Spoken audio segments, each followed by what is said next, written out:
In this video, we'll describe the procedure for refinishing a custom handrail using KBS Klean, KBS RustBlast, and KBS RustSeal. Okay, so now we have this new project, just bare metal. It's a handrail, and we're going to show you how to use the three-step process. Number one, we're going to use the KBS Klean. We've already mixed that 10 parts water to 1 part cleaner.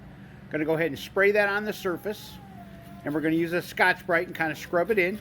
Once we've cleaned the surface, then we will go on to the next step, which will be the RustBlast.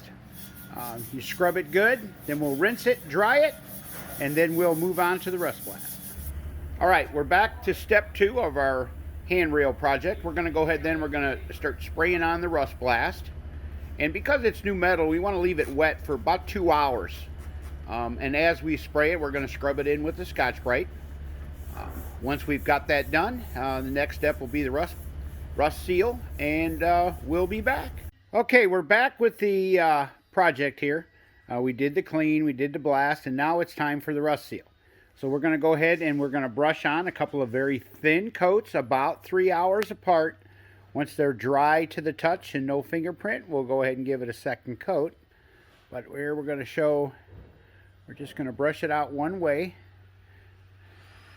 And we're starting on the top.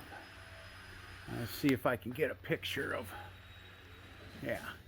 See how nice it flows out? All right, well, once we get all done with this project and we've given it 2-second coats, then I will go ahead and show you the end result.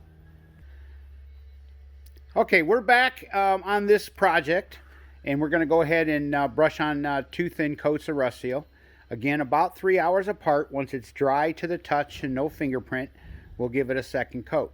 We're going to go ahead now and we're going to start brushing it on. A nice thin, even coat. I'm going to brush it out one way. And as you can see, it goes on extremely well. Let's get you a nice close-up of that. Look at how nice. Okay, once that's dry to the touch, we'll go ahead and give it a second coat. When this project is complete, we will come back and show you what the end result is. Okay, we're back on this project, and it is all complete. As you can see, we have 2 nice thin even coats. It really came out nice. This is the heavy-duty handrail. All right, well, there's another project down. Thanks for taking time to watch this video. We hope you find these money-saving and time-saving tips useful.